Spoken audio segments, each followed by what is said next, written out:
कि शायद बहुजन विकास अघाड़ी के कुछ नगर सेवक टूट के आएंगे और बीजेपी के महापौर बन जाएंगे। तो ऐसे तमाम माहौल बनाए जा रहे थे, लेकिन उनके नगर सेवक डराने वाले डर गए। क्या लगता है? आपण एक स्टेटमेंट दिया हम्म, जो मराठी में कहते असं झालं तर लोक तोंडात शेण घालतील। लोगों को पसंद नहीं है। और जब भी बात उन्होंने चलाए हमने उन्होंने तो मीडिया से सुना, लेकिन उनको लगा होगा कि ये हमारे ऊपर बुमराह हो सकता है, तो क्यों ना हम ही बाहर जाए। हम तो इधर बैठे हैं, हमारे सभी कारपोरेट इधर है, हमारे कारपोरेट पे हमारा भरोसा है, उनको शायद नहीं रहे। नमस्कार, मैं रवि पंडित। इस वक्त मैं विरार में हूँ। कल 3 फरवरी है और कल 3 फरवरी को वसई विरार महानगर पालिका का वहाँ पे महापौर कौन बैठेगा, इसका निर्णय किया जाएगा। इसके पहले अगर हम चर्चा करें तो वसई विरार में ऑपरेशन लोटस की चर्चा हो रही थी। ऑपरेशन लोटस क्या है? जिसमें भाजपा द्वारा दूसरे पक्ष के नेताओं को, आमदार को, नगर सेवक को किसी तरह से तोड़ के अपने पक्ष में शामिल करना, अपनी सरकार बनाना। चर्चा काफी तेज हुई, कई सवाल खड़े हुए, कई चैनलों में खबर चलने लगी, अखबारों में आए और इसी के दौरान समय गुजरता गया। अब कल 3 तारीख है और आज 2 है। आज 2 है और आज का दिन खास इसलिए है कि पूरे शहर में, पूरे वसई विरार में जो भारतीय जनता पार्टी के नगर सेवक है, वो कहीं ना कहीं गायब है। किसी न किसी बहाने से गायब है। खबरें भी आ रही है कि घोड़बंदर में वहाँ पे एक होटल है, लेमन ट्री हाउस, जहाँ पे उन सभी नगर सेवकों को छुपाया गया है या फिर वहाँ उनको बुलाया गया है और पार्टी के नाम पे या किसी और के नाम पे बुलाया गया और वहाँ पे सब लोग उपस्थित हैं। हालांकि वसई विरार शहर छोड़ के वसई विरार के बाहर है। ऐसा क्यों हो रहा है? अभी तक एक डर सता रहा था बहुजन विकास अघाड़ी के लोगों को, कहीं उनके नेता तो नहीं जा रहे हैं, और जो कि एक भ्रम या एक मानसिक तनाव फैलाया जा रहा था बीजेपी की तरफ से। अब कहीं ना कहीं बीजेपी ही इस मानसिक तनाव से घिरे हुए लग रहे हैं। इस डर में कहीं ना कहीं उनको डर सता रहा है कि उनके भी जो नगर सेवक है वो भी जा सकते हैं। तो लोटस तो अभी तक हुआ नहीं शायद, लेकिन जो स्नेहा पंडित बोल रही थी पीलिया पीलिया, तो कहीं ना कहीं भारतीय जनता पार्टी के नगर सेवकों की आंखों में पीलिया का लक्षण शायद दिखना शुरू हो गया और उनके जो वरिष्ठ नेता थे वो शायद पहचान गए हैं। हमारे साथ में राजेश पाटिल जी हैं, ये बहुजन विकास अघाड़ी के मांझी आमदार हैं।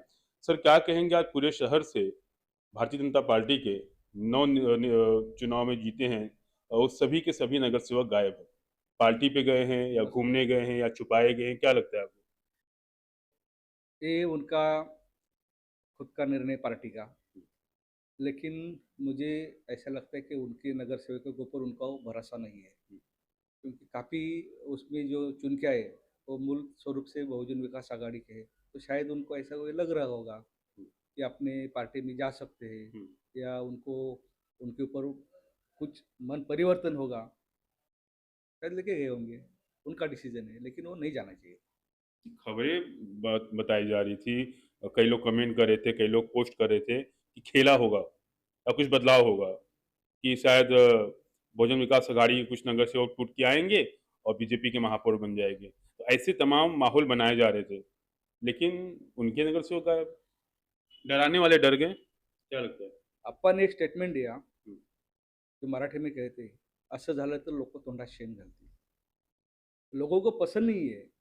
और जब भी बात उन्होंने चलाए हमने उन्होंने तो मीडिया से सुना, लेकिन उनको लगा होगा कि ये हमारे ऊपर बुमराह हो सकता है, तो क्यों ना हम ही बाहर जाए। हम तो इधर बैठे हैं, हमारे सभी कारपोरेट इधर है, हमारे कारपोरेट पे हमारा भरोसा है, उनको शायद नहीं रहे। एक साल पहले जो परिवर्तन हुआ था, वो परिवर्तन होने के बाद एक अलग माहौल बना था। पूरे वसई विरार में बीजेपी की चर्चा हो रही थी और कहीं ना कहीं कहा जा रहा था कि बहुजन विकास अघाड़ी कहीं ना कहीं खत्म हो रहा है, अब दोबारा उठ के नहीं आएगा। और फिर चुनाव हुआ, माहौल बदला और 71 सीट जो है बहुजन विकास अघाड़ी की झोली में गिरी और 43 सीट और एक सिन्ने गुट का 44 सीट बीजेपी के दामन में गया।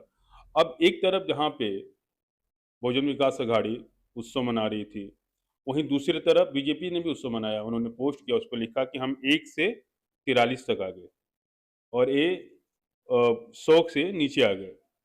तो कहीं ना कहीं वो अपने आप को बढ़त ही दिखा रहे हैं। क्या लगता है आपको? एक कैसी मानसिकता बनाई जा रही है, कैसा एक माहौल बनाया जा रहा है? देखो, अभी हम लोग 108 से 71 पे आ गए, हम्म, उससे कोई मायने नहीं रखता है। अभी पूरे महाराष्ट्र के हम स्थिति देखते तो खाली बहुजन विकास आघाड़ी ऐसी एक पार्टी है का उन्होंने फुल्ली स्वीप मेजोरिटी वसई में लाई है। दूसरा किधर भी आपको नहीं मिलेगा, अपोजिशन की कौन सी भी पार्टी, कांग्रेस हो या कोई भी, इतना स्वीप मेजोरिटी नहीं है, वो अपने पास है। अभी उनका सीट आया 43, तो हम लोग उनका बोलने का जो है कि हमको नीचे लाया, लेकिन सत्ता में तो बैठे ना, लोगों ने विश्वास दिलाया ना, कार्यकर्ता ने मेहनत किया ना।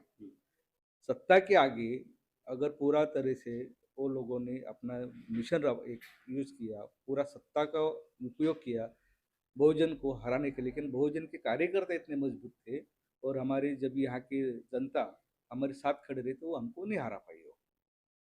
तमाम कलाकार आए, मनोज तिवारी आए, मिथिला कुमारी आई, ठीक है, बड़े बड़े नेता आए, नीतीश राणे यहाँ पे आए, पूनम महाजन आई, तमाम चेहरे यहाँ लाए गए, वो भी एक वसी विरार महानगर पालिका के चुनाव के लिए। लेकिन बहुजन विकास आघाड़ी की तरफ से कोई चेहरा सामने नहीं आया। हमारा चेहरा ही कार्यकर्ता, हमारे कलाकार वही है, मंत्री वही है, हमारे स्टार भी वही है, कार्यकर्ता ही हमारे सब कुछ है। और अप्पा का एक पहले से मानना है कि जब तक कार्यकर्ता हमारे साथ में, वसई की जनता साथ में है, तो हमको यहाँ कोई नहीं हरा सकता है। हमारा विजय उनको समर्पित। अच्छा, जो अभी नगर सेवक बीजेपी की विरार से गायब है, वसीम से या सुपारा से गायब हैं, गठबंधन में रखे गए हैं, क्या ये तय है कि महापौर बनने के बाद भी बीजेपी में रहेंगे? अगर जिनको आना रहेगा बाद में भी आ सकते हैं, तो छुपाने से क्या मतलब? बहुजन विकास आघाड़ी का एक विकास का मॉडल है। आज तक वसई में जो जनता, यहाँ आबादी बढ़े 250% नॉर्मल तरीके से बढ़ी है, तो यहाँ की जितने भी लोग आ रहे थे उनको विकास के लिए जो जो चीज़ें चाहिए अपन कर करके, पानी हो, रास्ते हो, लाइट की व्यवस्था हो, सब कुछ किया है। जो पहले 35 साल की बात चल रही थी, 35 साल पहले रहने वाला आदमी और अभी वही आदमी यहाँ अगर कंपैरिजन देखेगा तो उनको पूछो कि पहले क्या था और अभी क्या है। ठीक है, अभी हम लोग जो महाराष्ट्र के सीएम है, डिप्टी सीएम है, हमने उनके साथ में कभी भी जब जब भी उनको आवश्यकता लगी हमने उनका समर्थन किया था। क्यों किया था? विकास के लिए किया था। और अभी मुख्यमंत्री विजनरी है, वो हमको अच्छी तरह से हेल्प करेंगे ऐसा हमारा पूरा उम्मीद है। उन्होंने प्रॉमिस भी किया है। तो आगे आने वाले काल समय में वसई का विकास और तेज तरीके से कैसा हो, इसके ऊपर हम लोग काम करेंगे। इसके लिए हमारा पूरा विश्वास है कि हमारा जो महापौर बनेगा अच्छी तरह से काम करेगा। कल 3 तारीख है और कल 3 तारीख को सभी नगर सेवक आएंगे से विरार महानगर पालिका कार्यालय में। बीजेपी के भी होंगे और बहुजन के भी होंगे। तो कल जो वोटिंग पड़ेगा बहुजन विकास आघाड़ी का, तो किसका चेहरा सामने आएगा? देखो, बहुजन विकास आघाड़ी में संभावना क्या लग रहा है? हमारे 3 उम्मीदवार हैं महापौर पद के लिए। अजू यशवंत पाटिल है, प्रफुल्ल साने सर है और अपने ये निषाद चोरगे है। ऊपर डेपुटी के लिए कन्हैया भोईर है और मार्शल लोपिस है। सब अच्छे हैं, सब अच्छे हैं। मतलब किसी को भी ऐसा हम लोग नकार नहीं सकते कि ये अच्छा नहीं काम करेगा। और सब लोगों के बीच में जाने वाले, लोगों का काम करने वाले, और पिछले टर्म में वो सब नगर सेवक रह चुके हैं। उनका काम करने का अच्छा तरीका है, लोगों से मिलने का अच्छा तरीका है। खाली कल किसको करना है तो कल हो जाएगा डिसाइड। पहले जो हमारी पार्टी का पहले से एक ये है मतलब रिवाज है, जो आएगा अच्छा ही आएगा। अभी प्रिडिक्शन करने की जरूरत नहीं, बहुजन विकास आघाड़ी का महापौर बनेगा तो निश्चित है। नहीं, कहा जा रहा है कि महापौर के तौर पे अज्जू पाटिल तय हो चुके हैं और उप महापौर पे जो लोपी जी हैं वो तय हो चुके हैं। तो कल खाली एक नॉर्मल प्रक्रिया होगी, लेकिन नाम तो शायद पहले से तय हो गया है। हर किसी की जुबान पे हर कोई बधाई दे रहा है, फेसबुक से लेके व्हाट्सएप हर जगह पे। वो लोगों का प्रिडिक्शन है, कार्यकर्ताओं का प्रिडिक्शन। लोगों को लगता है किसी को वो होना चाहिए, तो हर एक का मत है। अगर वो होते तो भी सबकी है, बहुजन के होंगे ना। और लोगों के काम करने वाले हैं। ऐसा कोई चेहरा कोई भी ये नहीं है जो फॉर्म भरे। हम लोग उनके माध्यम से एक अच्छा प्रशासन देने की कोशिश करेंगे। नाम में क्या रखा है कल पता ही चलेगा। अच्छा, मैं आपसे सवाल पूछता हूँ कि चलिए फिलहाल 1 साल से वसई विरार में जो माहौल यहाँ पैदा हुआ है, जिस तरह से यहाँ पे तमाम हिंदू मुस्लिम किया जा रहा है, तमाम मुद्दे और सामने आ रहे हैं। बीजेपी की भी सीट आई है, अच्छी खासी सीट है, 43 प्लस 44 सीट है, 71 बहुजन की भी है। लेकिन जो आगे काम करना होगा वसई विरार शहर में, तो नहीं लगता है कि हर काम में एक बड़ी बाधा आएगी, विरोध किया जाएगा, विपक्ष जो रहेंगे वो दमदार भूमिका निभाएँगे। तो क्या आगे आने वाले वक़्त में काम को लेके आपस में टकराव होना ये सब ऐसा कुछ लग रहा है आपको? क्या ज़रूरी है? डेवलपमेंट की हम लोग बात करते हैं, लोगों का विकास करने के लोगों ने चुन के दिया है, तो टकराव होने की संभावना है क्या? मिलके काम करेंगे ना, मैं तो उनसे अनुरोध अभी भी करता हूँ कि कल का मेयर का चुनाव है, ऊपर डेप्यूटी मेयर का चुनाव है, बहुजन की एकाधर है, मतलब वो उनका मेयर तो हमारा तो बैठने वाला है, तो मैं तो उनको खुला आह्वान करूंगा कि आप समर्थन करो, अनअपोज सीट दे दो, हम लोग बैठ के काम करेंगे। 5 साल पड़े, 5 साल बहुत है लोगों का विकास करने के लिए, तो उनको भी कुछ लोगों ने चुन के दिया है, तो विकास के लिए चुन के दिया है, तो उनकी भी जवाबदारी है ना, लोगों का विकास करने, उनके हर एक प्रभाग में, एरिया में कुछ विकास होगा, कुछ फंड जाएगा, तो ही विकास होगा ना। तो एक बार समझो मिलके हम लोग बैठे, तो अच्छे से काम कर सकते हैं। एक मतलब मैसेज देना चाहिए महाराष्ट्र में, चलो इलेक्शन के टाइम में, और महाराष्ट्र में वसई का एक ये हुआ है, अभी तक का इतिहास है कि वसई में कोई भी जो जनप्रतिनिधि चुन के जाता है, उसके बाद में वो सार्वजनिक तौर से शासकीय व्यवस्था लोगों के लिए अच्छी चलाता है। ऐसा बहुत बार हुआ है, आगे भी हो, ऐसी हमारी इच्छा है। जी, धन्यवाद सर। फिलहाल 5 सालों से वसीम विरार की जनता महापौर के लिए इंतज़ार कर रही थी। कल 3 तारीख है, महापौर कल बैठेंगे। हालाँकि नाम किसका सामने आएगा, किसे महापौर बनाया जाएगा, अभी तक इस पे सवाल बना हुआ है। कुछ चेहरे साफ है, लेकिन मोहर अभी तक लगे नहीं है।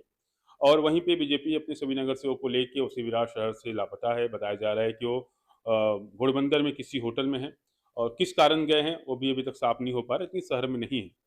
फिलहाल इस सब में कल तो महापौर बैठेंगे और आने वाले 5 साल में वसीम विरार का कितना विकास होगा और किन-किन मुद्दों पे चर्चा होगा, ये तो आने वाले वक़्त में मालूम पड़ेगा और कल महापौर किसे बनाया जाएगा, ये भी तय हो जाएगा।